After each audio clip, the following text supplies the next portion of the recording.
So there's the observation piece, then there's an energetic piece to this, and then the release. Mhm. Yeah. Well, by opening up the body, I release all the energy that's in there. All the grief, all the fear, all comes out immediately, even after the physical part already. It all comes out. And does it clear out all trauma or just specific trauma? No, oh, everything that's in there comes out. Wow, so Yeah, you're giving people an absolutely clean psychic plate yeah, going forward with the knowledge of where they've been. yeah. I make them, I return them to their authentic self.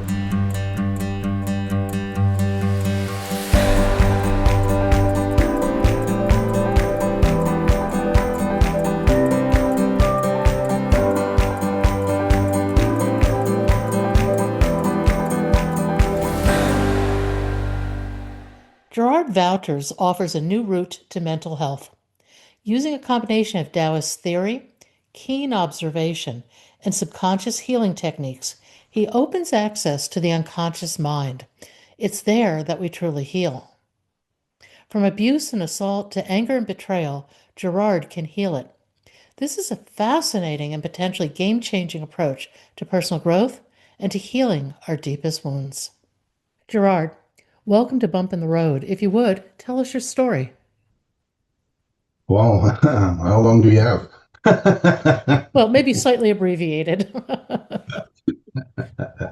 Well, I'm a Taoist therapist from Holland, author of 8 books, and known from all kinds of interviews, Dutch, US television, radio shows, podcasts, magazines.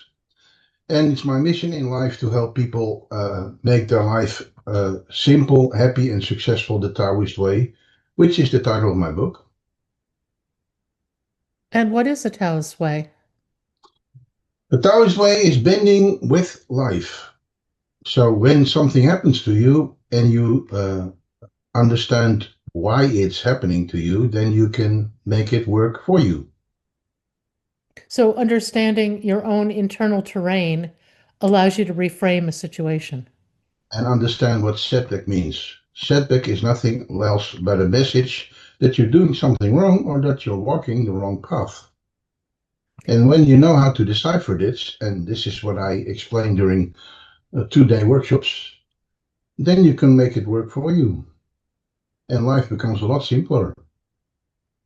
One of the things you say in your book is what I do with people is take them to another level of consciousness. Yeah, yeah.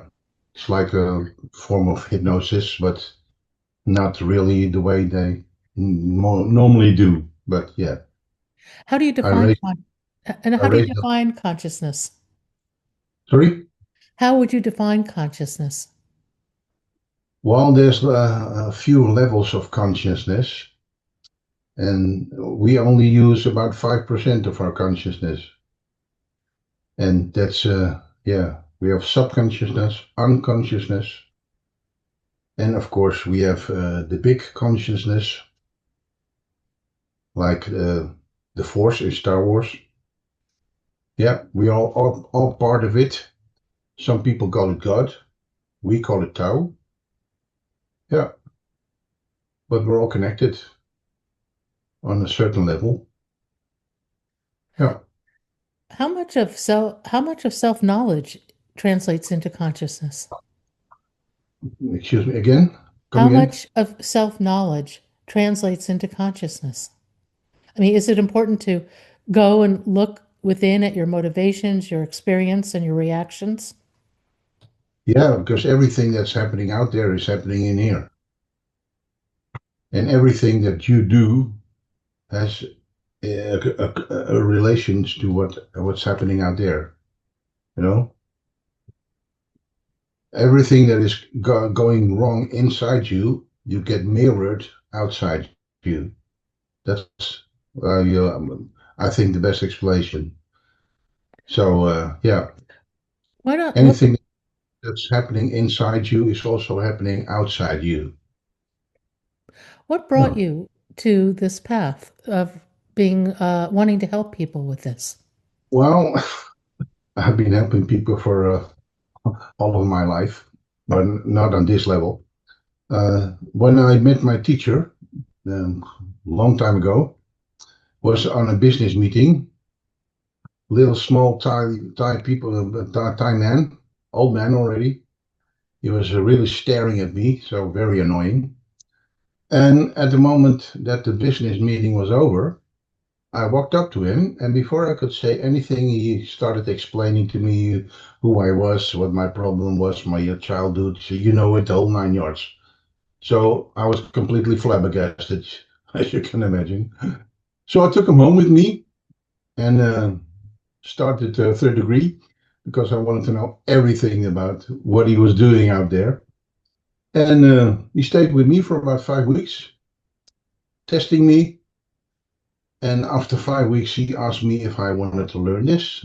And while in those 5 weeks, I've seen so many absolutely incredible things that I just had to get to the bottom of. So I said, yeah, sure, I want to know this, but there's only one thing. I'm not moving to Thailand. And he says, yeah, well, I can imagine that. And that's beside the fact that you cannot move to Thailand, because at that moment I met my teacher. It was impossible to rent or buy a house in Thailand without being married to a Thai. I don't think so. Not very attractive to me. So I said, you know what? I work as a financial interim manager, so I have enough money. So come over. So I have a big house. You can have your own room, and we can work it out and spend time together. And you can teach me whatever you can teach me. And he did. So he moved from Thailand to Holland, and from Holland to Thailand, and from Thailand to Holland for about 7 years. So he stayed for 4, 5, 6 months, then went back for a few months, and then came back again. And this is how we did it in 7 years. And in 2002, I went to Thailand for a month, did my end trials, and at that moment I said, you know, this is so valuable. This should not be locked up in a monastery. So if you agree, I want to turn it into a professional treatment. And he says, well, it's okay, but only one condition. You leave me out of it. And I said, what do you mean? He said, well, I don't want any part of this because I don't want to become a tourist attraction. And of course, he was right. So he made me promise to not tell anybody about him, who he was, where he lived, etc., etc. Well, no problem there, because it was my treatment anyway. But we laid the basis of this treatment. Yeah. And in 1979, 97, sorry, I implemented this. And yeah, very soon I had quite a full practice. Yeah. How is And this it's, different than typical psychology? well, there's a few things different. At first, I'm not digging into your past because it's useless, because there's nothing you can change about your past. The only thing you can change is here and now. So we can only understand what happened in the past and what you created unconsciously. That's what I explain to people. And that's the moment you can realize, well, now I understand how I created this. Let's do it the other way around, because this is not working for me. So no digging in the past, because it's useless. We can only change here and now. So I give answers instead of questions. And that's very strange for a lot of people. It's really getting used to. And I use a form of EMDR. And these days that's done with computers, lights, fingertips, etc., etc. I just walk up and down, and with my voice, I address all kinds of frequencies.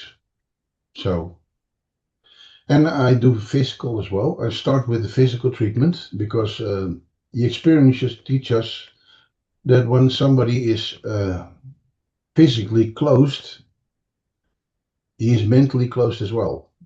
And you're talking to the wall. And that's such a shame. So I start with the physical part, something I would love to demonstrate on US television, but that's beside the fact. But I start with the physical part, so you completely relax, and that helps me get in, you know. So I don't have to talk for hours to build trust. As soon as I've done the physical part, everybody realizes, wow, this is somebody who knows what he's talking about.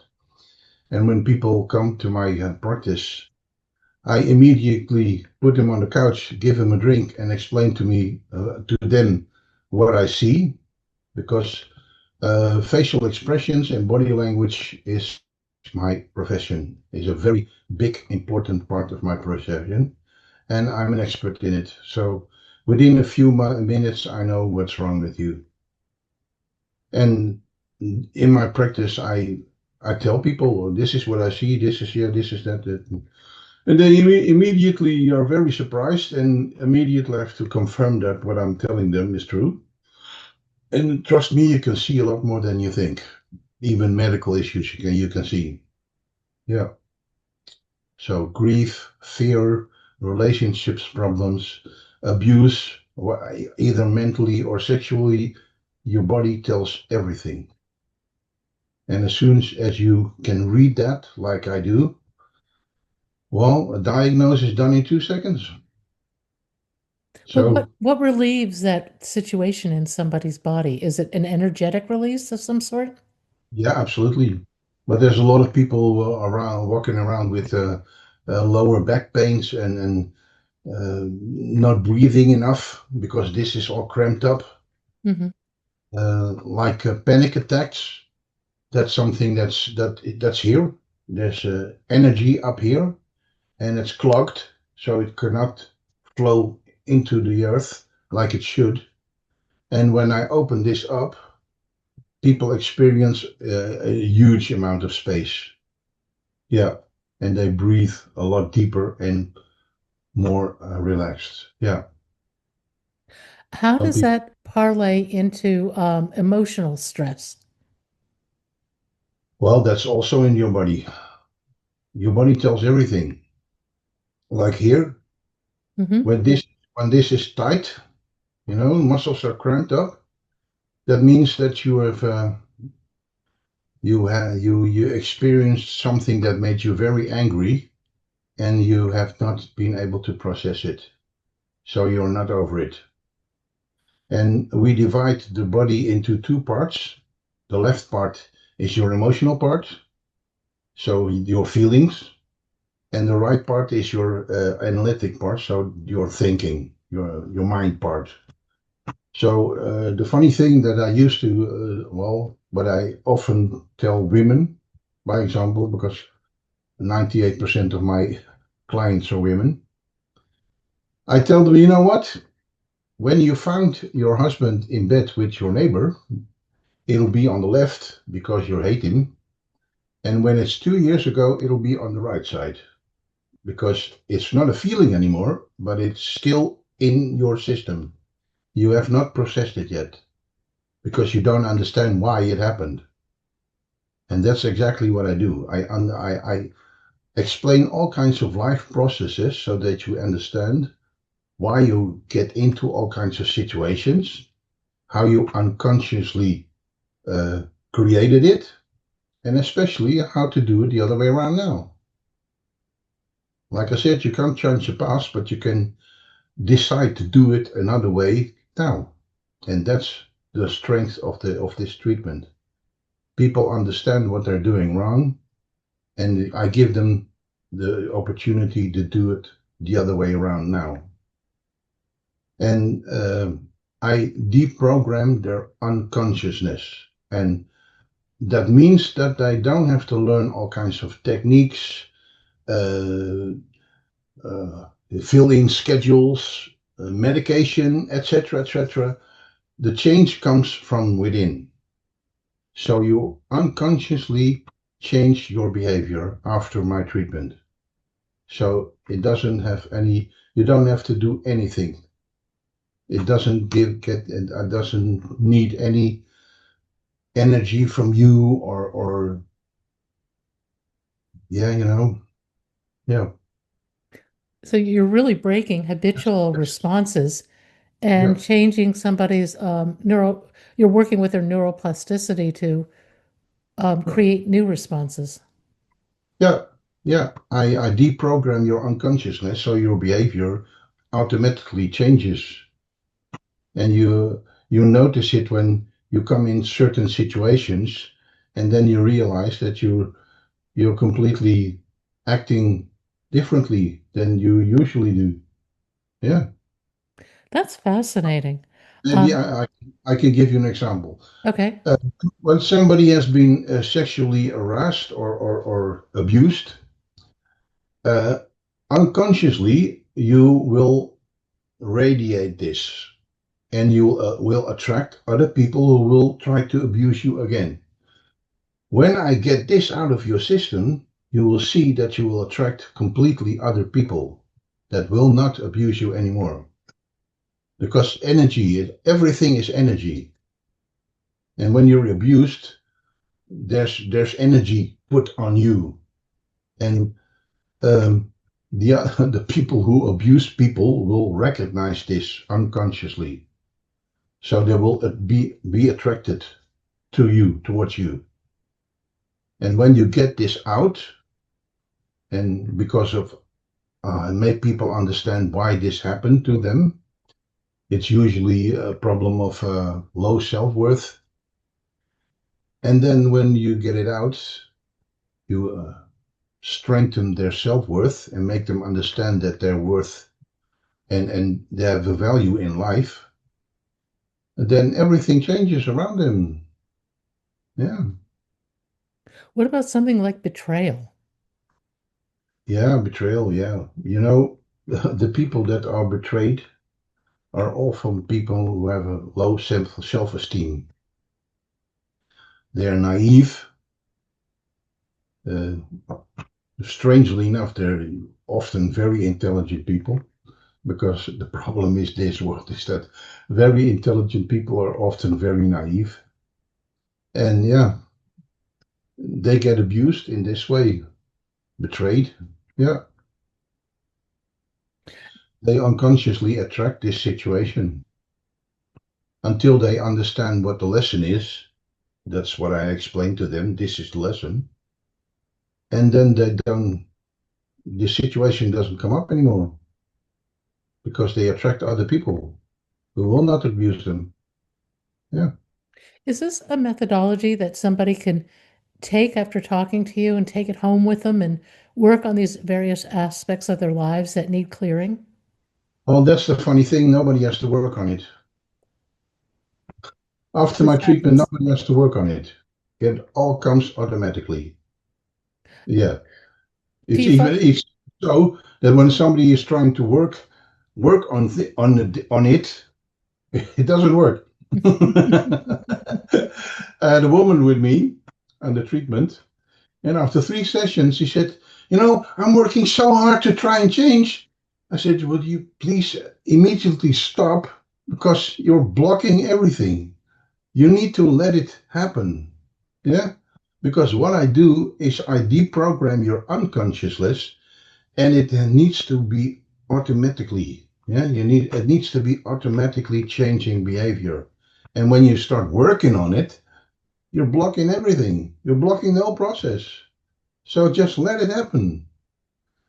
And the fourth session was completely different.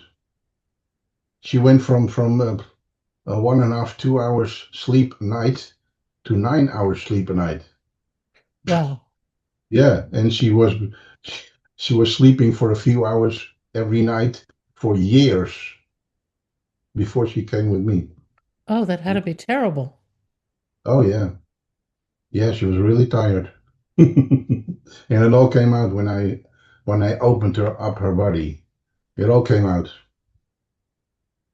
Yeah, I had one woman that I treated physically, and she cried in my arms for 45 minutes. All the grief came out. Yeah, that's what happens. Yeah. So this training you went through with this gentleman, wh- if you could give an overview of it, how would you describe it? I mean, it's obvious there are elements of observation. Hmm. Yeah, Um, that's the important part there, because if you don't see what somebody's problem is, you can't treat them. You're spreading book wisdom, and that's not happening. That's not working. I have a lot of psychologists as a client, and they all have to admit that what they've learned is not working because they didn't experience it. no, I think true healing and true knowledge, knowing, is experiential always. Absolutely. Yeah. If you haven't experienced anything, you can't help anybody. Yeah. And yeah, they're very frustrated about that. Yeah. So there's the observation piece, then there's an energetic piece to this, and then the release. Hmm. Yeah. Well, by opening up the body, I release all the energy that's in there. All the grief, all the fear, all comes out immediately, even after the physical part already. It all comes out. And it does it clear out all trauma or just specific trauma? No, everything that's in there comes out. Wow, so Yeah. you're giving people an absolutely clean psychic plate Yeah. going forward with the knowledge of where they've been. Yeah. I return them to their authentic self. Yeah. Oh, gee, do you do Zoom meetings? Well, I could. No, that's really remarkable to give Hmm. somebody Yeah. that amount of possibility. Um, Hmm. do when people go forward with after that, do they pick up new areas of hurt or concern or worry and have to release it again, or do they come out of this just so much more knowledgeable? Yeah. It's very, very, people don't come back often, or there should or something really traumatic should happen in their life that they're, completely off guard, or but no. Some people come back for a physical, but that's usually people with a heavy work, like nurses that have to lift people up, and I've got a woman who's on the ambulance. So yeah, people with hard physical hard work. Yeah, like nurses, like people in buildings, construction. But that's it. Yeah, nobody. Well, I think maybe 1% comes back after a few years, but not even 1%. Yeah, no. But yeah, it happens sometimes. Sometimes you bump into some situation that you're completely confused, and then well, call me up and I'll explain to you why it's happening, so you can move on again. Yeah. You have a lot of stories in your book about people that you've helped. What are some of your favorite stories? Yeah. Oh, I have so many favorite stories, but there's one story that was very funny. When I met my ex-wife, we were in a group that always went out every weekend, and there was one guy out there, completely blind, try to make a pass at every woman he found. But the problem was, he, and that's what he complained to us about every time, each time we saw him. He complained about us that when he found a woman and started a relationship with her, she ran off after a few weeks, and he didn't understand. He didn't have a clue until one night we were invited to go bowling with our group, with dinner. And of course, my ex-wife and me were opposite to him on the table. And we saw exactly what was wrong. He was so completely needy to the woman next to him that the woman asked him for 4 times to give her some space, and he didn't. Oh, He just man. couldn't leave her alone. He was all over her. It was really annoying. At one moment, she said, "You know what? Uh, I'm going to sit here, 2 meters away." So yeah, but a funny, very funny situation. Um, at one moment, she went to the bathroom, and I asked him, "How long do you want this woman to stay with you?" And he responded very aggressively, "Yeah, you." I said, "Now, you know what? I'm asking you because what you are doing is killing her emotionally. Yeah, you, it's always you, and you're blah, blah, blah, blah, blah, blah." Said, "You know what? It's up to you, but if you keep hanging up yeah, and clinging to her, and you're not gonna stay long with her. Yeah, yeah, you, and it's always you, and blah, blah, blah, blah. And you know what? I'll ask her if she feels clinged. Yeah." And the lady came back and he said, "Do you feel that I'm too much?" And she says, "Oh, yeah, absolutely." And then he became angry and he said, "You know what? I'll just leave you alone." And you know what? After a few minutes, she came to him and she started touching him instead of him touching her. Yeah. And the funny thing, I don't know how long they stayed together, but at least for years. Because years afterwards, I heard that they were still together and he was still angry at me because I But you know that didn't have a story. clue what I did for him. He doesn't have a clue what I did for him. Yeah, because telling him what he did wrong, even he didn't want to hear it, made him stay with her or made her stay with him. Yeah, I created space between them. Yeah, and he didn't have a clue. He was very angry at what I told him. Do you Such a see or sense energy between people? yeah, yeah, yeah, yeah. Sometimes when I had a couple in my practice, I could immediately see, oh, these two are going to separate, Hmm. no doubt. And unfortunately, I'm always right. Yeah, yeah, very, very, yeah. But out there too, eh? Yeah. I don't know if I put it in the book, but one night I was in a club and I was in at the border, you know, the border of the dance floor. I'm always on the edge because I want to see the room. Eh? I want to see that look of the woman that is right for me because facial expressions sell a lot. But I was in front of a woman and a man, a young boy and a girl, and he was trying to make a pass at her for about 45 minutes or so, and he did not have a clue that she just didn't like him, and her body language told it, but he didn't see it, didn't have a clue. And one moment, there's a young girl, I believe she was 21 or so, came up to me, shook my hand, gave her my name, and within 5 seconds we were kissing. And the guy in front of me was, "What are you doing?" I said, "You know, sometimes you don't need to talk, you just need to kiss." And he was completely flabbergasted. And then I explained to him, Look at the woman that you were trying to meet and see that she's really doing this.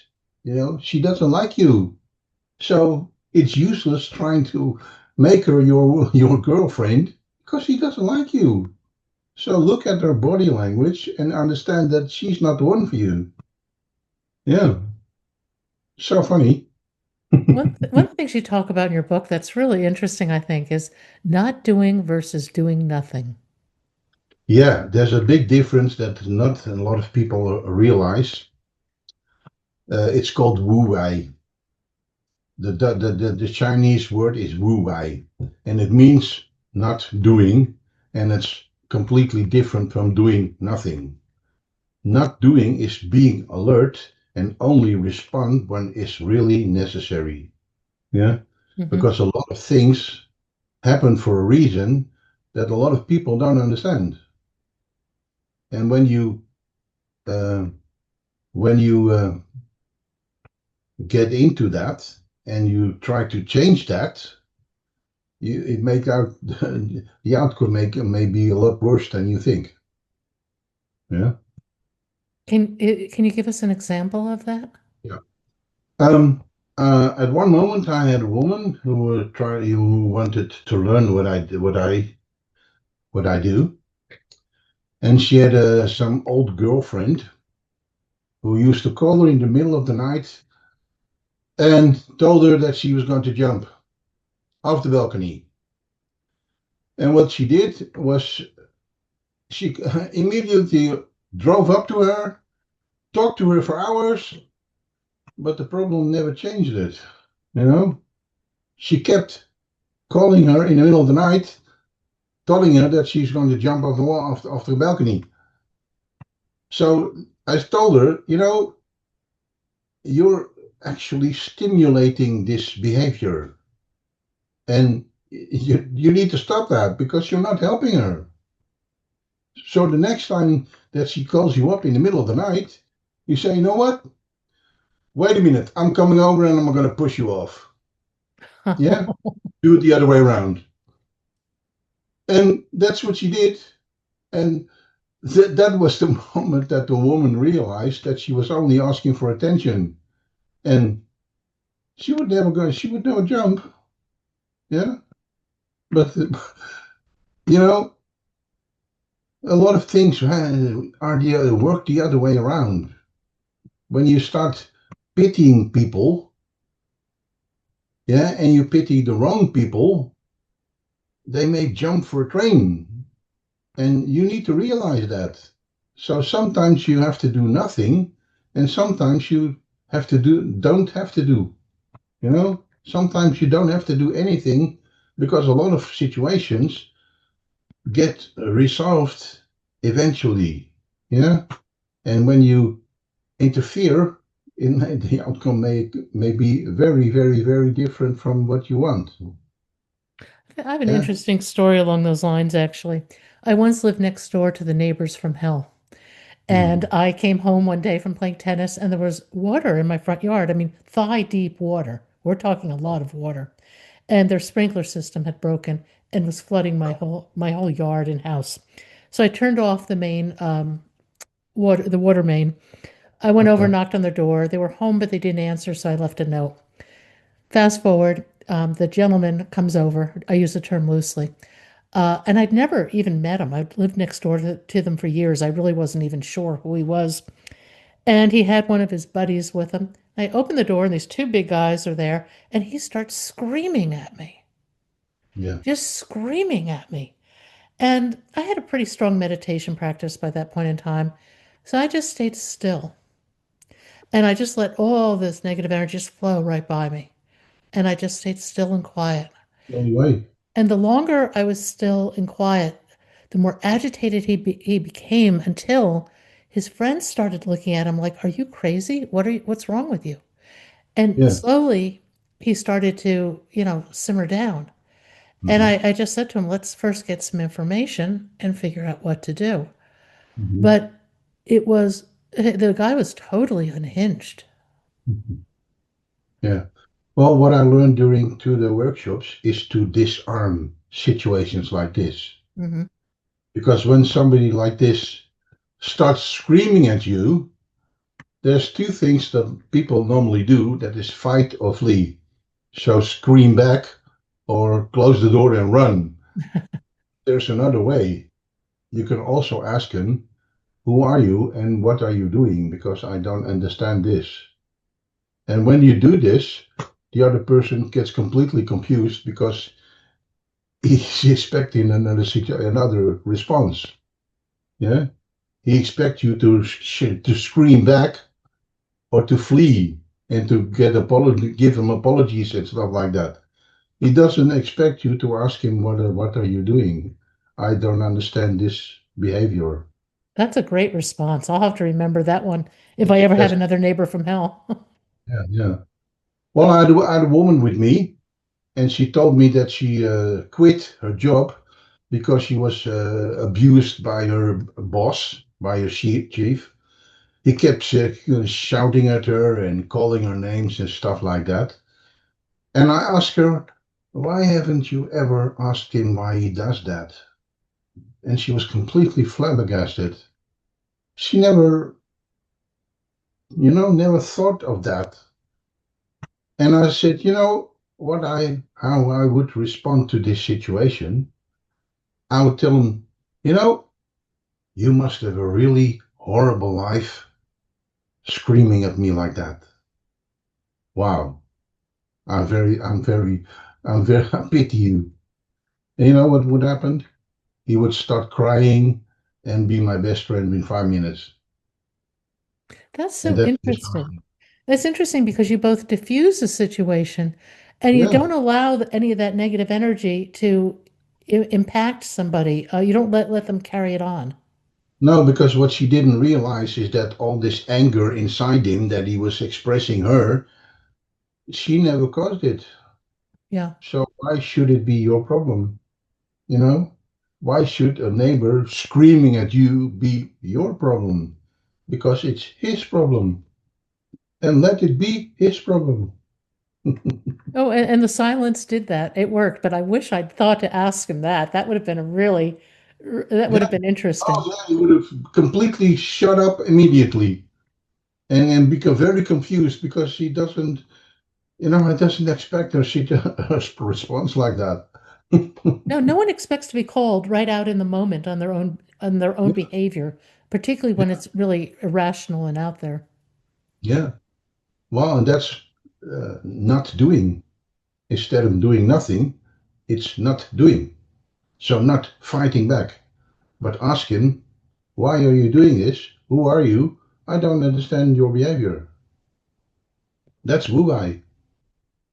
Yeah, One of the other things you wrote in your book that I really have thought a lot about is you ask if control is an illusion, or yeah. you say that it is an illusion.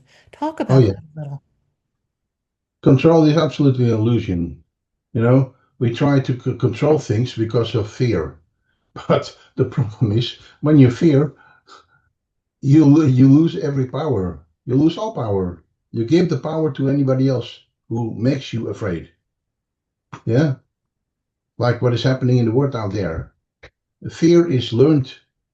Is everybody thinks that fear is normal behavior, but it's not. It's not.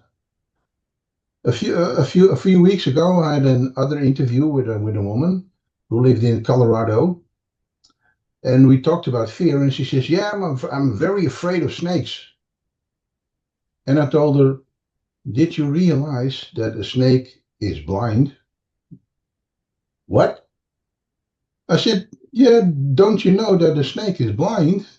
A snake, when you are in front of a snake, he sees two tree stems. And as long as you don't move, he will not do anything. But the moment that you move, he feels threatened and he will attack. So realize that a snake is blind and he doesn't see you as a human being as long as you don't move." And that was a completely epiphany for her. Yeah. And the funny thing is when you realize that the thing you're afraid of is actually very silly, you don't attract it anymore because that's also an unconscious process. Everything you fear, you will be confronted with. And that's the lesson. The lesson is unlearn that fear. Realize it's not okay. The fear is actually very silly. And when you're afraid of it, you will automatically attract it. That's interesting. Let me share a story with you because it's Mhm, one that really made me look at control and how much of it was an illusion. I used to fly sailplanes, gliders, high performance gliders, and I kept my plane at Minden, Nevada, which is one of the best places in the world to fly. People would flock from all over the world to go fly out of Minden. And mhm. one day, two very famous gentlemen were flying, and they made a mistake, and they tore the wing off, spiraled into the ground. In 10 seconds, the whole incident was over and they were dead. And it Yeah. was an incident that really shook people up because part of the illusion of a sport like soaring is the fact that it can't happen to you. Oh yeah, it can always happen to you. But you know what? Let me let you in on a secret. Hmm. Not the first setback. Yeah. I had a guy in my practice, and he told me that a friend of his died in a car accident. And I told him that can only mean one thing, that he was on the wrong track with his life. He was on the wrong road. And he immediately confirmed this. Booze, drugs, the whole nine yards. And you get setbacks as a message that you're doing something wrong or you're walking the wrong path. And when you don't listen to your setbacks or you don't realize that it is a setback and it's trying to warn you, the setback will become worse, worse, worse, and worse. And if you're very, very, very stubborn, unfortunately, at the end, it's end of the line. And something will happen that will kill you. And yeah, you can believe it or not, but after that, you have to return again, reincarnate, and learn the lesson that you did not learn in your previous life. Yeah. I had a woman once under treatment, and I treated her in her house, and her house was about 100 yards of a train station. Can you imagine being suicidal and walking and living 100 meters away from a train Oh station? boy. Yeah. A lot of people would have pitied her. You know what I told her? I said, you know what? Of course you can throw yourself for a train. But let me tell you one thing. You'll be back the next day because you haven't learned. And that really, really, really hit her. And then one day she told me, after a few sessions, she told me, last week I walked over the train station. I looked at the wheels of that train and I said, no, I'm not doing this life again over again. Yeah, and that cured her completely from being suicidal. Yeah, because she was abused, sexually molested, beat up by somebody. And you know what? If you don't learn that lesson, you're gonna get it Oh again man. That is and so true. again and again and again. And you can throw yourself for a train. I'm very sorry to tell you, but it's not going to work because you will come back and you will get the same lesson all over again. Well, life keeps presenting us with lessons. I mean, I always used to joke around that I was continually presented with lessons in patience because I was so impatient. Yeah, And I haven't quite cured it, quite gotten over it, but I'm much better than I used to be. yeah. And Well, what's like I told you last time we spoke during the National Publicity Summit, this little girl here is officially my third child. Because the other two I haven't seen for 37 years. I spent 10 years in court trying to see them. With this little baby here, my little angel, I never even saw a judge because I did it a different way. This time I've learned my lesson and we didn't even have to go to court. And now I see her every other weekend. She's with me. because I learned my lesson. What was the lesson you had to learn? Sorry? What was the lesson that you had to learn? Don't fight. Don't be afraid to lose your child, because you won't. And when you have no fear, you see that in your expressions, in your attitude, in your posture. And I told my ex, you're not taking away my child, period. And I didn't say that to her, to the other two, her daughter, her mother, because I was very afraid. And not with this one. I was completely convinced that I would see my daughter. Yeah, and I did, and I do. Yeah, it's a completely different attitude, and that's why the outcome is different. The attitude changes everything. Yeah, when you're afraid of losing your child, I'm sorry, but you will. If you're not afraid and you're completely convinced that you will have your child, then you will, because circumstances will add, adjust to your attitude. Well, and your energy determines so much.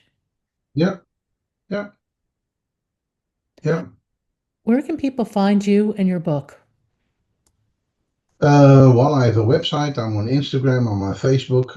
My book is, as you can see here, it's for sale on Amazon. So I'm everywhere.